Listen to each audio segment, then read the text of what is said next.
성년님 안녕하세요.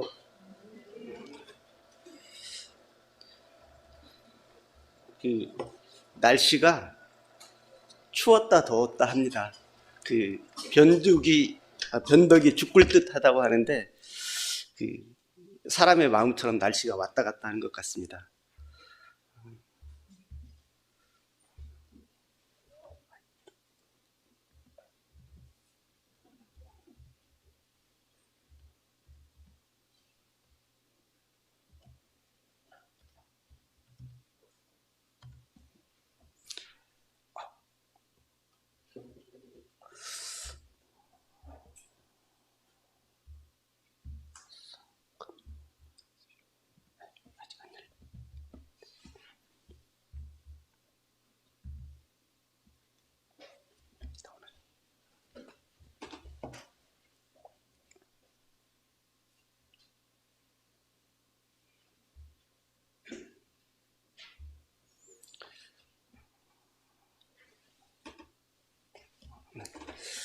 그 너무 오랜만이라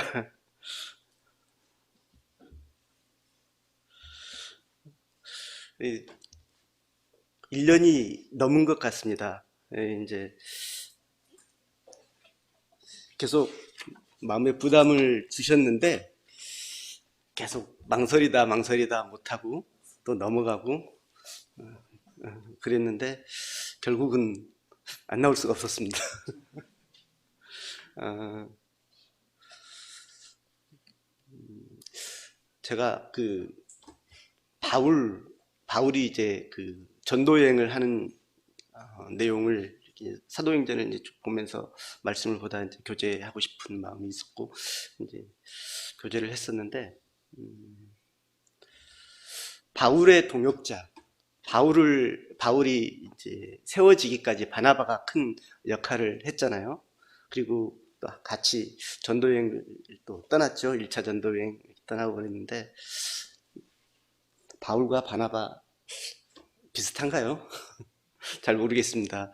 그 머리숱이 좀 있는 분이 바나바라고 하고요. 머리숱이 없는 분이 바울이라고 하네요. 바울이 전도여행을 한 것은 이제 그 지중해를 중심으로 해서 그 지중해 연안에 주로 이제 위쪽에 소아시아 쪽 그리고 이제 1차는 주로 이제 그 소아시아 남부 쪽이었죠. 그리고 2차 그 유럽 쪽 발칸반도가 있는 그 이제 그리스 지역 그리고 이제 그 다음에 조금 더 가서는 이제 로마로까지 가게 되는데요. 어, 어, 지금 우리 성경을 이렇게 보다 보면 그 잘 익숙하지는 않지만 저희가 이제 자주 쓰는 또 자주 이렇게 듣는 어떤 그런 명칭이 아니라서 익숙하지는 않지만 그래도 읽다 보면 밤빌리아, 루기아, 길리기아, 갈라디아, 뭐 갑바도기아, 비두니아 뭐 이런 표현들을 보면서 어딘가 궁금할 수도 있는데요. 이제 그런 부분들을 한번 이렇게 쭉 보니까 나와 있더라고요. 바울이 1차 전도여행을 했던 부분은 그 첫 번째 그 밤빌리아랑 그 갈라디아 남부 쪽 그리고 구브로 섬 쪽 이쪽입니다. 그리고 이제 2차 오늘 제가 2차 전도여행을 에 대해서 교제하려고 하는 부분들은 이제 마게도냐 쪽, 지금의 그리스 지역이죠. 그리고 이제 바울이 세 번째로 2차 전도여행이 끝나자마자 갔던 곳이 이제 아시아, 지금의 이제 그 소아시아 지역이고 터키 서쪽입니다. 그리고 이제 그 이후에 사도행전 마지막에까지 나오는 로마로 가는 길 이렇게 이제 나와 있습니다. 앞전에 전도여행을 이제 1차 전도여행을 했던 부분들은 안디옥 그 수리아 안디옥에서 이제 출발을 합니다. 안디옥 교회에서 이제 최초의 이방인 교회죠. 에르살렘 교회에서 이제 이방인 그 수리아까지 연결돼서 안디옥 교회에서 파송을 받아서 그가 1차 전도 여행을 바나바와 그리고 마가 요한과 이렇게 셋이서 같이 떠났습니다. 한번 이제 그때 했던 내용인데요. 안디옥에서 그 실루기아로 내려와 가지고 거기에서 이제 배를 타고 바나바의 고향이었던 구브로 섬, 성경에 구브로라고 나와 있고 키프로스 섬입니다. 지금도 이제 그 터키가 점령하고 있죠. 이 구브로 섬에 가서 이제 바나바의 고향인 구브로 섬으로 갔다가 그곳에서 복음을 전하고요. 여기서 이제 그 총독 서교 바울이 구원을 받는 역사가 일어나죠. 그리고 이제 구브로 섬을 떠나서 다시 배를 타고 밤빌리아에 있는 버가로, 버가는 해변입니다. 버가로 갔다가 이곳 버가에서 마가 요한은 다시 되돌아가고요. 그리고 이제 바울과 바나바만 저 위쪽 타우루스 산맥을 넘어서 비시디아 안디옥, 성경에 안디옥이 두 곳이 나오는데 수리아에 있는 안디옥하고 여기 비시디아 안디옥 두 곳이 나오죠. 비시디아 안디옥을 향해서 이제 전도여행 타우루스 산맥을 넘어서 갑니다. 그리고 그곳에서 이고니온으로, 그리고 다시 이고니온에서 이제 그 루스드라에서 더베로 이렇게 이어지는 전도여행 길을 갔다가 다시 이제 그 더베에서 사실은 돌아오려면은 사울의 고향이었던 길리기아 다소를 향해서 다소를 지나서 안디옥으로 오는 것이 훨씬 더 빠른 길이지만 바울 일행은 우리가 전한 그 형제들이 어떠한지 다시 또 돌아보자 해서 왔던 길을 되돌아서 그대로 다시 더베에서 루스드라로 이고니온으로 그리고 비시디아 안디옥으로 그리고 이제 그 아달랴로 버가 옆에 아달랴로 내려갔다가 거기서 배를 타고 다시 안디옥으로 돌아가서 1차 전도여행을 마칩니다. 여기까지 했었죠. 이제 그 2차 전도여행은 사도행전 15장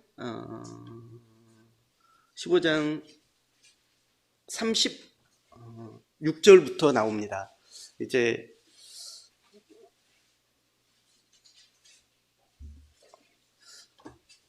사도행전 15장 36절에서 2차 전도 여행에 이제 시작하는 배경이 나오는데 2차 전도 여행은 여기서부터 시작을 해서 18장 22절까지 나옵니다.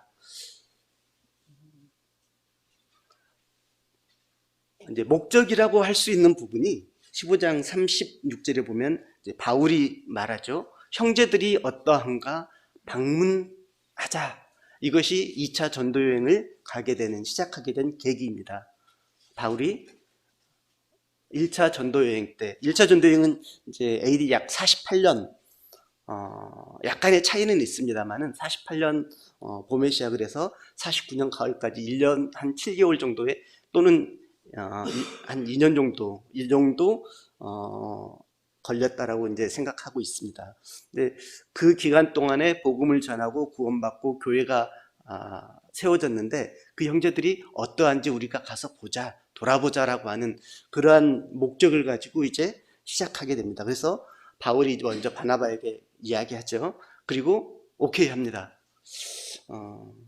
그래서 이제 다시 2차 전도여행을 떠나기로 하는데 이때가 약 그 AD 50년 봄 정도로 생각하고 있습니다. 역시 한 1년 정도는 약간 차이가 있습니다.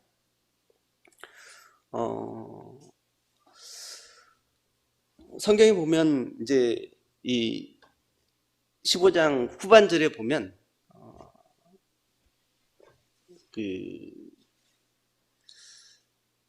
이게 순탄하게 시작하지는 못해요. 아시잖아요. 이제 선교 여행을 다시 전도 여행을 다시 형제들을 돌아보자라고 하는 데는 의견이 모아졌지만 누구랑 갈 것이냐 에서 이제 의견이 갈립니다. 바나바는 마가 요한도 데리고 가자라고 말하죠. 그리고 바울은 안 된다라고 거절합니다. 바나바가 마가 요한을 데리고 가자라고 말을 했을 때는 마가 요한도 어느 정도 가고자 하는 마음이 있었다라고 생각이 됩니다. 그런데 마가 요한을 데리고 가는 것을 또 바울이 반대했다라고 하는 것은 1차 전도여행 때 버가에서 되돌아간 마가 요한이 좋게 되돌아가지는 않았다는 것을 이제 암시하죠. 그냥 힘든데 먼저 갈게 이런 게 아니라 함께 가야 하는데 가지 못한 겁니다. 어렵게, 좋지 않게, 불편하게 헤어졌다라는 것을 암시하는 것 같습니다. 이제 그 부분을 볼 수 있는 게, 이게 마가 요한을 데리고 가자라고 말하는 바나바와 안 된다라고 말하는 바울 사이에 다툼이 어느 정도냐면, 성경의 표현이 그렇잖아요. 심히 다투었다라고, 피차 갈라섰다, 심히 다투었고 피차 갈라섰다라고 하는 표현을 쓰는데, 이게 정말 크게 다툰 거거든요. 이게 이제 동일한 표현이 어디서 나오냐면, 바울이 2차 전도 여행을 쭉 하면서 그가 이제 아테네에 갔을 때 그 성의 우상이 가득한 것을 보고 격분했다라고 하는 표현이 성경에 나옵니다. 근데 이 격분했다라고 하는 표현하고 심히 다투었다라고 하는 표현이 같은 표현이라고 합니다. 그래서 얼마나 서로 의견이 달랐는지, 또 얼마나 그 주장이 또 자기 주장이 옳다라고 생각했는지를 또 엿볼 수 있는 부분입니다. 물론 누가 옳다라고 잘 모르겠습니다. 그러나 어찌됐든 성경은 그렇게 기록하고 있고요. 그리고 이제 그렇게 다툰 이후에 바나바는 마가 요한을 데리고 1차 전도여행에 갔었던 자기의 고향인 구브로, 키프로스 섬으로 다시 이제 갑니다. 복음을 전하겠다고 가고요. 그리고 바울은 신라를 택해서 이제 다시 전도여행을 떠나게 되는데요. 이 두 사람의 차이점이 성경에 기록되고 있는데요. 15장 40절에 보면 성경은 뭐라고 기록하고 있냐면, 바울은 신라를 택한 후에 형제들에게 주의 은혜의 부탁함을 받고 떠났다라고 기록하고 있고요. 대신 바나바는 그냥 배 타고 구브로로 가고라고 기록하고 있습니다. 바나바와 바울이 똑같이 출발을 했는데 성경은 약간의 다른 부분으로 기록하고 있고요. 그리고 나서 이 이후의 삶은, 이제 전도 여행의 모습은 바울을 기준으로 해서, 바울을 주 흐름으로 해서 성경은 기록하고 있고, 바나바에 대한 기록은 이제 여기에서 멈춰 있습니다.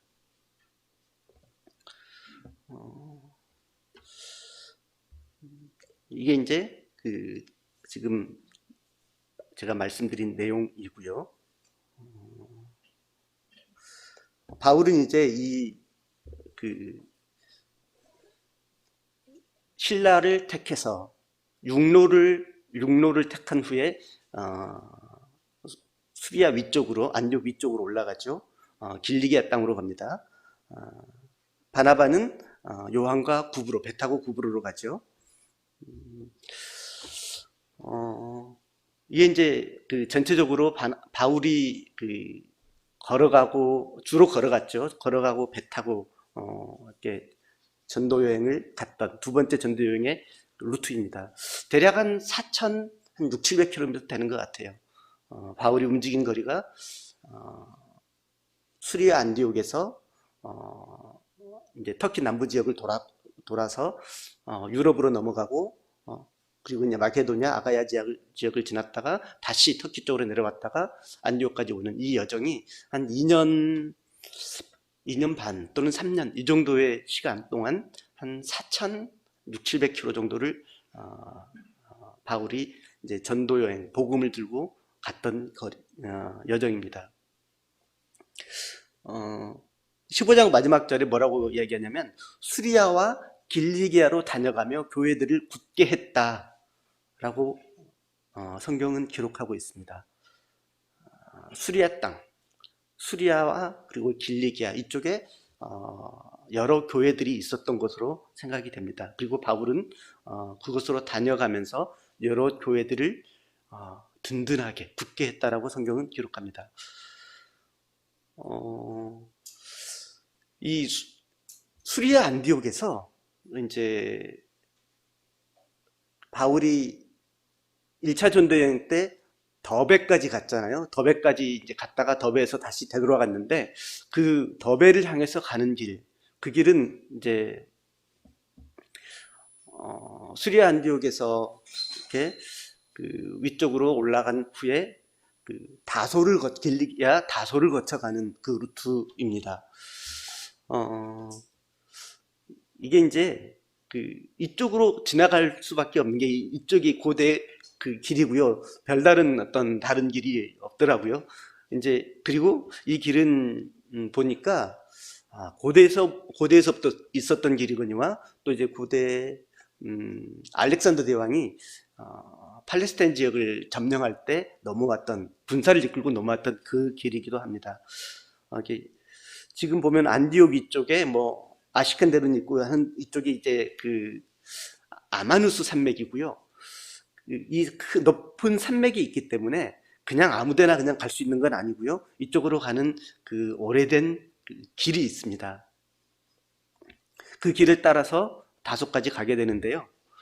안디옥을 출발하고요. 그 아마누스 산맥을 넘어가기 위해서는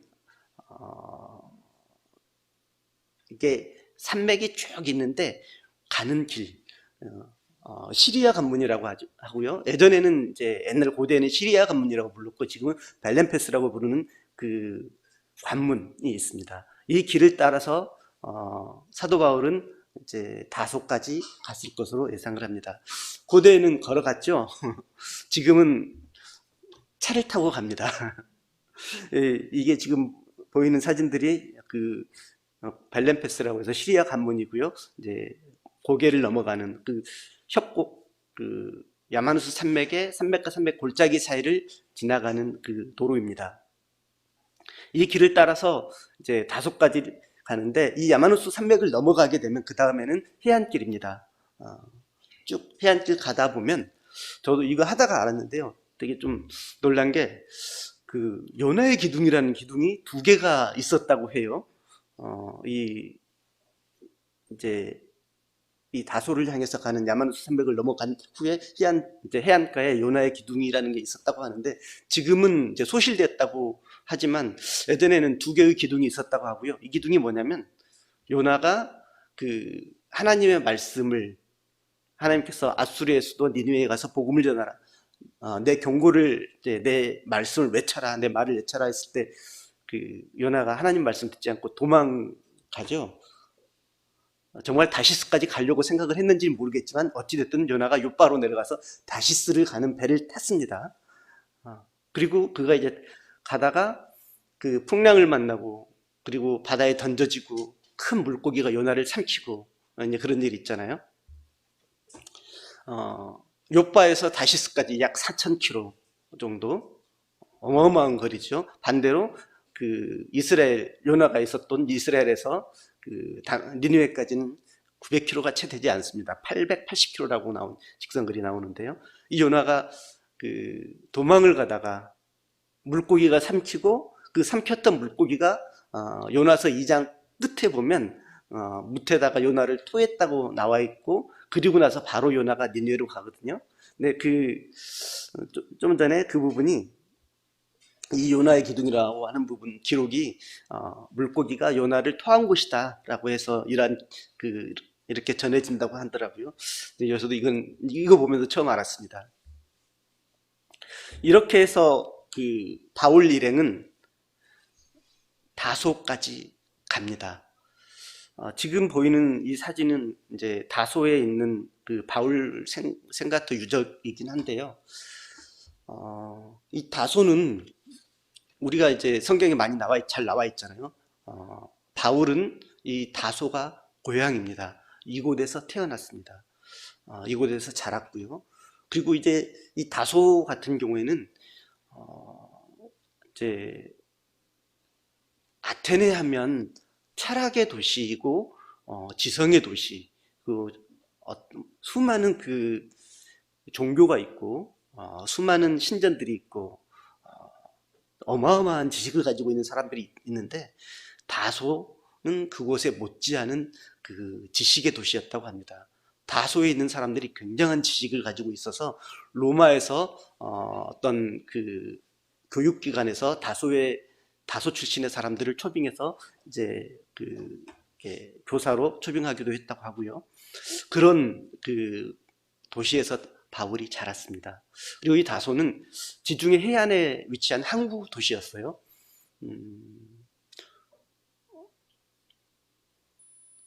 처음 이제 항구 도시였고, 그리고 이제 굉장히 지중해성 기후이다 보니까 아주 비옥한 토양과 그리고 1년에 3번 농사를 지을 수 있는, 그리고 수많은 아주 과일들도 풍성하고요. 그리고 이제 목축업이 아주 잘 되는 그런 곳이 바로 이 다소였습니다. 그랬던 다소가 세월이 많이 지나면서 이제 위쪽에 있는 산맥들에서 흘러내려오는 토양 때문에 이제 계속해서 누적 축적되고 하면서 나중에는 이 다소가 내륙 도시로 바뀝니다. 해안은 계속 해안 쪽으로는 이제 토사가 내려오고 쌓이면서 지금 보이는 이 사진은 바울 생가터라고는 하는데 어떻게 발견됐냐면 지표면보다 우리 땅보다 한 5m, 4.5m, 5m 지하에서 발견된 겁니다. 대부분 다 한 5m 정도 쌓여 있는 그런 곳들입니다. 그래서 이제 이렇게 유리로 이렇게 해놨다고 하는데요. 다소에는 이런 유적들이 발견되어 있고, 또 사도 바울의 어떤 우물이라고, 그 집에 우물이라고 하는 곳들도 있다고 하더라고요. 찾아보니까 이런 것들은 많이 나와 있더라고요. 어쨌든 이제 이곳에서 보면서 바울이 이런 아주 발달된 도시에서 자랐구나. 그래서 바울은 아주 높은 교육을 받았잖아요.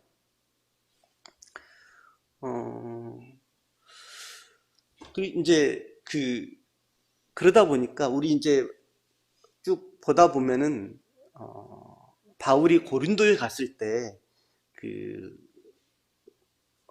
아굴라와 브리스길라를 만나잖아요. 그때 이제 그들과 생업이 같기 때문에 이제 같이 함께 살았다라고 이야기하고 있고, 그들의 직업은 천막을 만드는 일이다, 이렇게 이제 성경에 나와 있는데, 이 다소에서 생산된 이 염소털로 만든 천막, 이게 굉장히 이렇게 고가에 아주 유명했다고 해요. 그래서 다소가 천막으로 아주 유명한 그러한 도시였기 때문에 천막을 만드는 일을 다소에서는 많이 배웠다고 하고요. 바울도 그래서 이러한 천막 짓는 일을 배우지 않았을까 하는 생각을 해보게 됩니다. 그리고 이제 또 하나 바울이 이제 3차 전도여행을 끝내고 돌아왔을 때 그가 이제 붙잡히게 되고, 그리고 그가 2년 동안 이제 구류됐을 때 자신을 변호하면서 그러잖아요. 이제 베스도 앞에 섰을 때 이제 내가 유대인이다, 로마 시민권을 가지고 있다라고 이야기했을 때 나는 이것을 돈을 많이 주고 샀는데 너는 어떻게 된 거냐 그랬더니 바울이 나는 나면서부터다, 이런 말씀, 이렇게 이야기하죠. 이게 이제 바울의 고향이 다소인데 바울이 나면서부터 로마 시민권을 가질 수 있었던 것이 뭐였냐면, 이 다소라고 하는 도시가 로마의 직할 도시, 원래는 점령지였지만 어떤 일을 계기로 해서 이곳이 이제 이 다소 도시 전체가 로마 시민권을 획득할 수 있는 그런 도시로 바뀝니다. 예전에 저도 이제 들었던 게, 저희 좀 약간 부끄러운 부분일 수 있지만 그렇잖아요. 우리나라 사람들 보면은 미국 시민권을 얻기 위해서 출산 임박했을 때 비행기 타고 미국 가잖아요. 그래서 비행기 안에서도 미국령을 지나가면 미국 시민권을 이제 얻고 뭐 그런 것 때문에 원정 출산 많이 했죠. 뉴스에서 많이 봤는데, 바울도 이곳 다소에서 태어나면서 다소가 그런 도시였기 때문에 태어나면서부터 시민권을 취득한 것으로 알고 있습니다. 이 다소가 어떻게 해서 그런 로마 직할시가 되었는지, 그거는 이제 조금 더 거슬러 올라가게 되는데요. 로마의 황제 시저의 친구였던 안토니우스가 이곳 이제 다소에 와 있을 때였어요. 그리고 이제 다른 전쟁 원정을 가기 위해서 다소에 와 있을 때 이집트의 여왕, 클레오파트라가 이 안토니우스와 굉장히 좀 그 이제 연인 관계로 발전하고 있었고, 그 안토니우스가 이집트에 있는 클레오파트라를 다소까지 부릅니다. 그리고 그가 다소로 올 때 이 다소 시민들이 무엇을 하냐면 안토니우스를 위해서 그 이러한 이제 문을 하나 만들어요. 환영문 같은 걸 만듭니다. 이제 건설하는데, 이 문이 바로 이제 클레오파트라가 이 문을 향해서 이 문을 통해서 들어왔다라고 하는 클레오파트라의 문이라고 이제 하는데, 이런 일이 있었죠. 이때 이제 안토니우스에 의해서 이 다소가 로마의 직할시로 승격됩니다. 이때 이후에 다소 사람들은 이제 전부 로마 시민권을 갖게 됩니다. 이때 당시 그 바울의 부모님은 이곳 다소에서 한 것으로 이제 그렇게 알고 있습니다. 이 성경에는 바울이 다소를 지나갔다라는 기록은 없습니다. 사도행전에 보면. 하지만 그 수리아 안디옥을 출발해서 더베로 넘어가기 위해서는 반드시 다소를 거쳐가야 합니다. 이게 이제 가는 다소에서 그 더베로 넘어가는 길목인데요. 터키 지역은 남부 쪽은 이제 타브로스 산맥이 가로막고 있습니다. 해발 3,000m, 평균 3,000m가 넘는 이 산맥이 가로막고 있고요. 저 터키 북쪽 위쪽으로는 해안가 앞쪽으로 폰투스 산맥이 또 역시 똑같이 가로막고 있습니다. 그리고 다소에서 더베로 가기 위해서는 이 타우루스 산맥을 반드시 또 넘어가야 합니다. 1차 전도 여행 때 이제 바울과 바나바가 버가에서 타우루스 산맥을 넘어갔던 것처럼 역시 이곳에서도 마찬가지로 타우루스 산맥을 넘어가야 합니다. 근데 그 타우루스 산맥을 넘어가는 것이 바로 다소에서 출발해서 길리기아 관문을 통과해서 넘어가는 겁니다. 지역은 지금 보는 것처럼 다소에서 더베로 이렇게 넘어갑니다. 보이는 사진은 길리기아 관문인데요. 타우루스 산맥 그 계곡과 계곡 사이에 있는 협곡입니다. 이곳을 넘어간다는 게 아마 굉장히 어려웠을 거라고 생각을 해요. 단순히 산이 높고 험해서라기보다는, 또 물론 그 당시에 수많은 산적들, 목숨의 어떤 위협들을 받았다고 하지만 또 다른 그 어려움도 있었죠. 바로 이제 다소라고 하는 지역은 해변에 있는 해양성, 지중해성 기후입니다. 해수면과 거의 일치하고 있고요. 그래서 아주 온화한 기후의 도시죠. 그곳에서 이제 더베로 가기 위해서는 이 길리기아 관문을 넘어가야 하는데, 더베는 해발 한 1300m 이상의 고원지대에 위치하고 있는 곳입니다. 그리고 그 더베로 가기 위해서 넘어야 하는 이 길리기아 관문, 타우루스 산맥은 해발 3000m입니다. 평균 3000m예요. 기후가 완전히 바뀝니다. 완전히 기후가 바뀌어요. 다소에서 있었던 지역은 온화하고 평온하고 그런 이제 포근한 곳이라고 한다면, 이쪽은 엄청 추운 그런 곳이죠. 그렇게 어려움들, 그러니까 어떤 외부적인 요인들, 또 기후라든가 이런 것들, 굉장한 어려움들을 딛고 바울은 이제 이 여행을 계속하는데요. 그런데 성경은 이제 뭐라고 기록하냐면, 그 16장에 보면 16장 그 5절에 이제 바울이 이렇게 갈라디아 남부 지역, 그 전에 복음을 전했던 곳들, 그 교회들을 거쳐갈 때 이에 여러 교회가 믿음이 더 굳건해지고 수가 날마다 늘어가니라, 이렇게 성경은 기록하고 있습니다. 바울의 수고가 여러 교회의 믿음이 굳건해지고 그 수가 날마다 더해가는 열매로 나타나는 것입니다. 이렇게 길리기아 관문을 통한 다음에 해발 1300m 고원지대에 있는 더베로 가고요. 그리고 더베에서 다시 루스드라는 디모데가 있는 곳이죠. 루스드라로 가고, 그 루스드라에서 형제들에게 칭찬받는 디모데가 이제 이 여행에 합류합니다. 그래서 다시 이제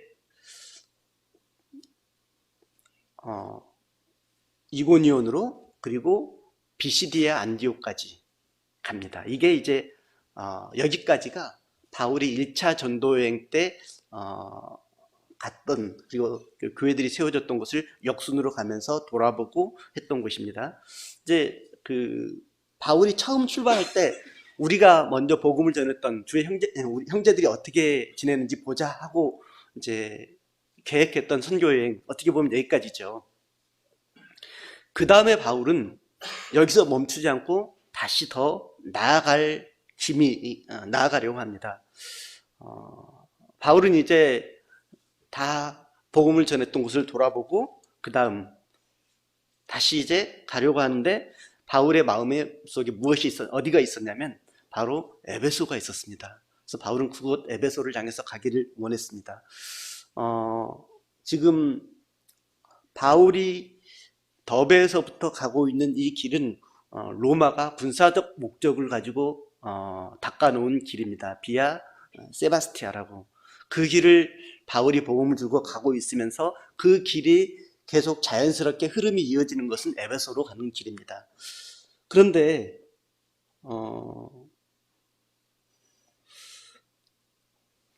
이제 보면 6절에 성령이 아시아에서 복음을 전하지 못하게 하셨다라고 기록하고 있습니다. 그래서 이제 그들이 부르기아와 갈라디아 땅으로 다시 이제 약간의 위쪽으로 올라가려고 하는데, 역시 이제 7절에 보면 무시아 앞에 이르러서 이제 비두니아로 가려고 애쓰는데 예수의 영이 또 허락지 않았다라고 기록하고 있습니다. 성령님께서 예수의 영, 동일한 표현이죠. 위쪽으로 올라가는 것도 막으셨고요. 그리고 좌측에 서쪽에 에베소 쪽으로 가는 것도 막으셨습니다. 그래서 그들이 결국 계속해서 길을 어디로 갔냐면 쭉 다시 가다 보니까 지금 1, 2, 3번 중에 1번은 에베소 쪽으로 바로 가는 길이고요. 2번은 이제 무시아 쪽으로 해서 두로아 쪽으로 가는 이제 직선 코스예요. 그리고 이제 3번 같은 경우에는 위쪽으로 비두니아 쪽으로 이제 올라갔다가 다시 이제 무시아 쪽으로 두로아 쪽으로 가는 길인데, 이제 어느 쪽으로 갔는지 확실치는 않지만 1번과 2번보다는 3번 쪽으로 갔을 것으로 이제 많이 생각을 하고 있고요. 바울 일행은 드로아까지 가게 됩니다. 비시디아 안디옥을 출발해서 드로아까지 그 여정이 지금 한 1100km가 넘는다고 해요. 이 드로아에 갔을 때 이제 그곳에서 바울은 말씀을 이제 환상을 보게 됐죠. 지금 이게 드로아 유적인데 밤에 바울이 이제 환상을 봤는데 마게도냐 사람 하나가 이제 환상 가운데서 건너와서 우리를 도우라, 이런 환상을 바울이 듣게 됩니다. 보게 되죠. 그리고 이제 뭐라고 기록하냐면, 이 환상을 보고 난 다음에 주님께서 이렇게 인도하시는구나 라고 바울이 생각을 하고 마케도냐로 떠나기를 힘썼다라고 성경은 기록하고 있습니다. 처음 수리아 안디옥을 출발할 때는 바울과 그리고 실라 두 사람이었습니다. 그리고 이제 루스드라에서 디모데가 합류했죠. 3명이 됐죠. 그리고 이곳 이제 드로아에 와서 10절에 보면 바울이 그 환상을 보았을 때 우리가 곧 마게도냐로 떠나기를 힘쓰니, 이렇게 기록하고 있습니다. 그 전까지는 이제 9절까지 쭉 보면 이 사도행전을 기록한 사람 누가가 3인칭 시점으로 성경을 쭉 기록하고 있는데, 여기서부터 10절에서부터는 우리가라고 기록하면서 뒤쪽으로도 계속 이제 동일하게 우리가라고 표현을 하거든요. 1인칭 복수 시점으로 기록합니다. 그래서 이제 여기서부터 누가가 이 바울 일행과 합류했다라고 본 근거는 여기입니다. 밤에 이제 바울이 환상을 받고 그리고 이제 확신을 하고 누가가 합류한 후에 이곳 드로아에서 마케도냐로 떠나려고 합니다. 드로아에서 배를 타는데요. 이 배는 이제 그때 당시 고대 페니키아 선박입니다. 최고 시속이 한 5노트 정도 된다고 그래요. 그러면은 한 8km, 9km 시속 이 정도의 속력으로 가는 배입니다.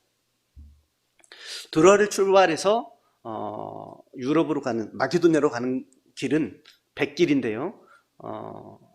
저희 쪽 빨간 점이 있는 곳이 이제 그 마케도냐의 항구 네아폴리이고요. 여기서 배를 타고 하루에 갈 수 없는 거리라고 해요. 그래서 이제 중간에 그 성경에도 보면 16장 11절에 사모드라게로 직행했다. 그리고 이튿날 네아폴리로 갔다라고 기록하고 있죠. 그래서 이제 그 드로아를 출발해서 배를 타고 올라가다가 사모드라게에서 하룻밤을 묵고 그리고 나서 다음날 네아폴리로 들어가게 됩니다. 이 사모드라게 섬은 그 당시 많은 그 사람들이 거주했다고 해요. 그리고 이제 여기에서 사는 사람들보다는 이제 방문하는 사람들이 많았다고 하는데 이 사모드라게 섬에는 수많은 그 우상들이 있었다고 합니다. 이 지금 보이는 이 목이 없는 동상은 사모드라게 섬에서 그 발견된 발굴된 것이고요. 루브르 박물관에 전시되어 있다고 하는데요. 이 동상의 이름이 니케입니다. 니케 신상. 제가 옆에 신발을 하나 놔뒀는데 이 신발 좋아하시나요? 이 신발 많이들 신으시죠? 저도 잘 신습니다. 나이키 신발이죠. 나이키는 이 니케의 영어식 발음이라고 합니다. 그리고 이제 손 이렇게 들고 있잖아요. 예. 그 로마의 신들 중에 빅토리아라고 하는 시인인데 이 빅토리아라고 하는 시는 바로 니케와 같은 신이라고 하고요. 이 빅토리아에서 나온 말이 빅토리입니다. 빅토리. 우리가 승리, 부위 하잖아요. 빅토리가 바로 이제 같은 신에서 유래된 거죠. 지금 올림픽 옆에 이제 메달이 있는데 이 메달은 올림픽 메달입니다. 옆에 앞면에 있는 그 새겨진 이 신상 역시 니케입니다. 승리를 상징하는 이런 신상들, 이게 이제 사모드라 섬에서 발굴된 유적이고요. 이곳에는 수많은 그 우상을 숭배했던 그런 곳이라고 합니다. 바울이 이제 이렇게 해서 네아폴리로 들어가게 되고요. 그리고 이제 네아폴리에서부터 한 19km 그 정도 떨어져 있는 네아폴리는 그냥 항구이고요. 배가 들어서는 항구이고 우리 성경에 보면은 이제 마게도냐의 첫 성 빌립보라고 나오는데 빌립보 성은 빌립보 도시는 거기에서부터 약 19km 정도 내륙으로 더 들어가 있습니다. 그리고 바울의 그 여정은 빌립보 다음에 암비볼리, 아볼로니아 그리고 이제 데살로니가로 이어지는데 이 길은 비아 에그나티아라고 해서 역시 군사적 목적으로 이제 닦아놓은 이 길입니다. 이 길을 통해서 바울이 복음을 전하고 있습니다. 네아폴리의 그 위치이고요. 그리고 지금 고대에 닦아놓은 비아 에그나티아 도로의 길을 지금 표시하고 있습니다. 현재도 이제 발견된 유적들인데요.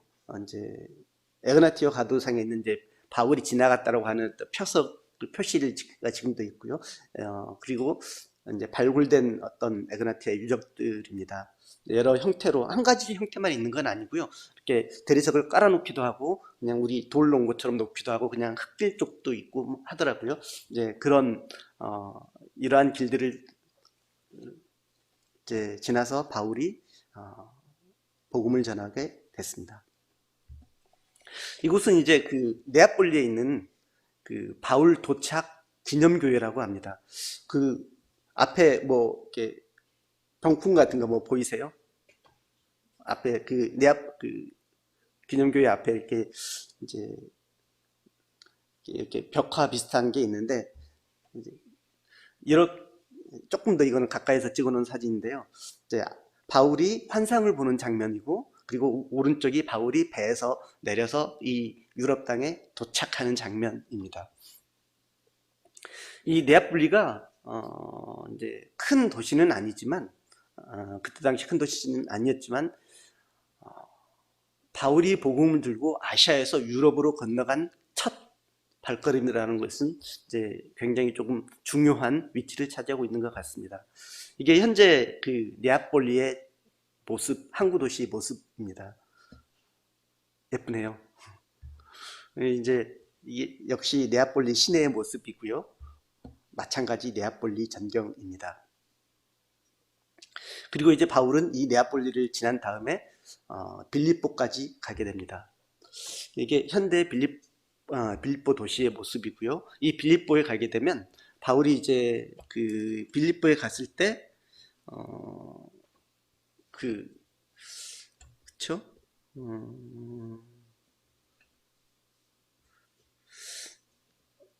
16절에 보면 이제 네아폴리로 가고 거기서 빌립보에 이르니 이는 마게도냐 지방의 첫 성이요 또 로마의 식민지라. 이 성에서 수일을 유하다가 이렇게 일단 빌립보로 들어갔고 수일을 유하다가 안식일에 우리가 기도할 곳이 있을까 하여 이제 문 밖 강가에 나가 거기 앉아서 모인 여자들에게 말하는데 이렇게 시작하고 있습니다. 바울은 항상 1차 전도여행 때도 그랬었죠. 항상 회당을 중심으로 복음을 전했습니다. 즉 회당에 있는 사람들은 하나님을 아는 사람들이었고 하나님을 믿는다고 하는 사람들이었고 구약 성경이긴 하지만 성경을 아는 사람들이었죠. 그 사람들에게 바울은 항상 복음을 전했죠. 역시 이곳 빌립보에 와서도 회당에 가서 복음을 전해야 하는데 회당이 없어요. 기도할 곳이 있을까 하여 이제 문밖 강가로 가잖아요. 강가로 가는데 이제 이곳 빌립보에는 회당이 없었습니다. 빌립보라고 하는 도시가 작은 도시는 아니거든요. 그런데도 회당이 없어요. 유대인들은 10명이 모이면 회당을 건립합니다. 그리고 그 10명이 모였을 때 이제 그 회당을 건립하기 위한 승인 조건이라고 해요. 그래서 10명이 안 되면 회당 건립의 승인을 잘 안 해주는 거라고 합니다. 10명 이상이 모이면 회당을 이렇게 건립하게 되는데 빌립보 도시가 작은 도시는 아닌데 유대인들이 그만큼 없었던 것 같아요. 회당이 일단 없으니까. 근데 이제 그거는 약간의 이유는 우리가 생각해 볼 수는 있더라고요. 이 시기가 어떤 시기냐면 글라우디오가 로마에서 모든 유대인들은 다 나가라 하고 내쫓아 버립니다. 그래서 이제 그 브리스길라와 아굴라도 이제 로마에서 이렇게 고린도로 넘어오잖아요. 근데 이제 여기는 로마가 아니잖아요, 빌립보는. 그런데 유대인들이 별로 없어요.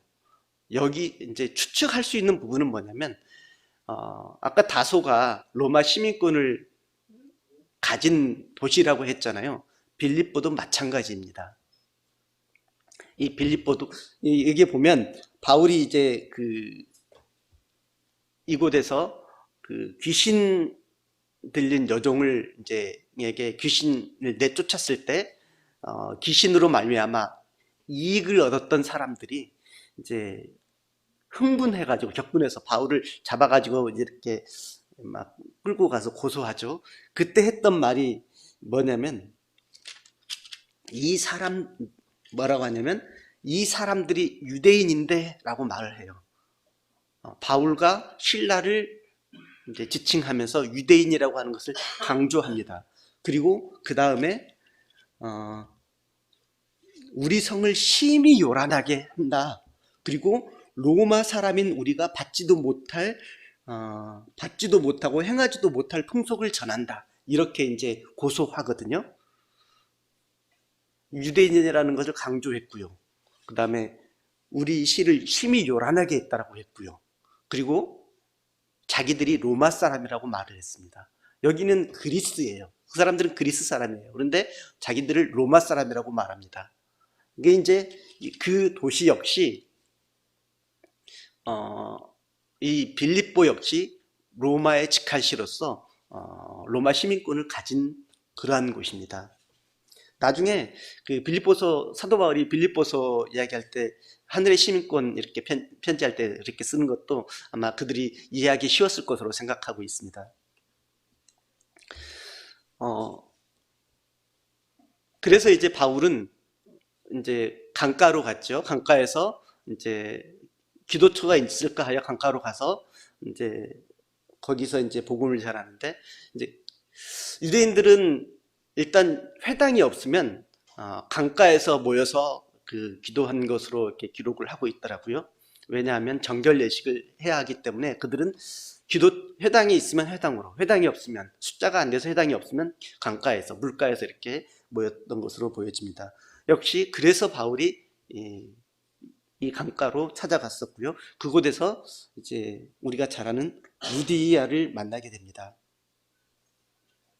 바울이 루디아를 만나는 장면, 바울이 복음을 전하고 바울의 말을 듣고 루디아가 이렇게 바뀐 것이 아니고, 이미 루디아는 16장 14절에 보면 주께서 그 마음을 열어 이제 바울의 말을 따르게 하셨다라고 기록하고 있죠. 하나님을 섬기는 루디아가 주께서 그 마음을 열어 이렇게 말하고 있습니다. 루디아는 두아디라시에 있는, 에서 고향이 터키 쪽에 있는 두아디라시에가 고향인 유대인이라고 나오고 있습니다. 루디아는 이곳에서 바울 일행을 맞아들이고 자기의 집으로 초대하고, 그곳에서 그리고 나서 이제 그곳에서 빌립보 교회가 시작하게 됩니다.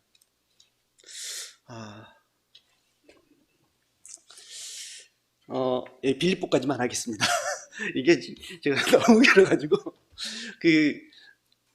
이게 이제 아까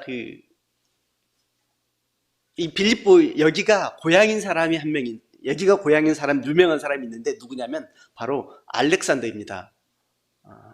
알렉산더 대왕, 그 사람의 고향이 이곳 빌립보입니다.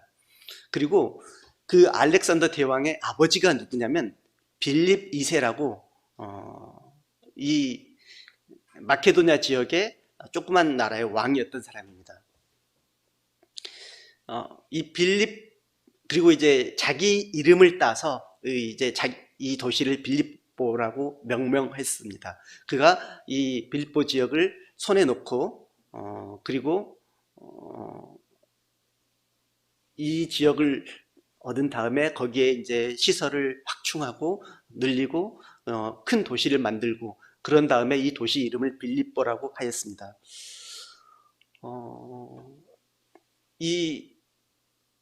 이제 알렉산더 대왕의 아버지 빌립이 이 도시를 이제 빌립보 지역을 함락했을 때요, 이쪽 지역에서는 큰 이렇게 이제 여기가 광산이 있었는데요. 그 산에서 판게오산이라고, 지금 여기 보이는 뒤편에 혹시 이렇게 높은 산 살짝 보이시나요? 판게오산인데요. 이 산에서 굉장히 많은 금강이 발견됩니다. 그리고 이 알렉산더의 아버지는 이 금강에서 채굴한 많은 금을 가지고 마게도니아 지역, 이 지역을 전부 점령해서 통일시킵니다. 그리고 이제 우리가 잘 아는 아리스토텔레스 있죠. 아리스토텔레스라고 하는 사람, 그 사람을 자기 아들 알렉산더의 개인 교사로 이렇게 하게 됩니다. 그래서 이제 알렉산더는 이 아버지 밑에서, 그리고 이제 아리스토텔레스 밑에서 수많은 지식과 이런 것들을 습득하게 되고요. 그가 후에 유럽과 그리고 아시아와 이집트 이쪽을 다 통일하게 되는 그러한 그렇게 이제 성장하게 되는 계기가 바로 아버지, 그리고 이제 이곳에서 있게 됩니다.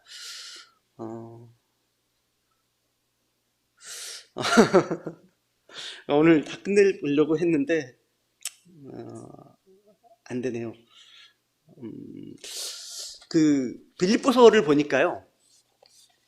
이제 바울은 이곳에서 복음을 전하다가 그 이제 귀신 들린 여종을 귀신을 쫓아내면서 이제 바울은 이제 잡혀가잖아요. 그 사람들은 이제 유대인이 아니잖아요. 로마 사람인 우리가 이렇게 말하잖아요. 바울이 이제 빌립보 여기서 이제 잡혀가고 그리고 이제 이미 글라우디오가 이미 로마 유대인들을 다 추방령을 내렸기 때문에 유대인들은 거기에 있으면 안 되는데 있는 거잖아요. 그러니까 이제 뭐 뒤도 안 돌아보고 그냥 이제 때리죠. 두드러 맞고 그리고 옥에 갇히고 그런 일이 이제 예고돼 있죠. 그리고 이제 감옥에 갇히고 그리고 그 유명한 사도행전 16장 31절에 주 예수를 믿으라라는 표현이 이제 이곳에서 나오게 되는데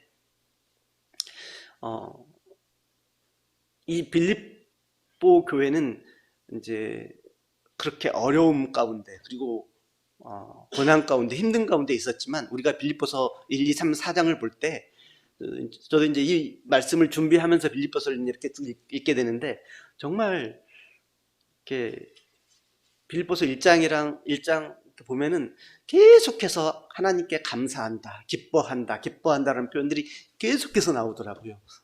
그래서 또 이제 나중에 바울을 이렇게 공개하고 돕고 하는 일이 또 이제 이 빌립보 교회가 그런 일을 했었고요. 또 말씀에도 나오는 부분들이 바울에게 이제 2번 정도 헌금을 또 이렇게 물질을 보내는 부분도 나오죠. 이제 또 바울이 특별히 빌립보 교회를 굉장히 더욱더 아꼈음을 빌립보서 이제 성경을 보면서 좀 알 수 있는 것 같습니다. 오늘 여기까지만 하겠습니다.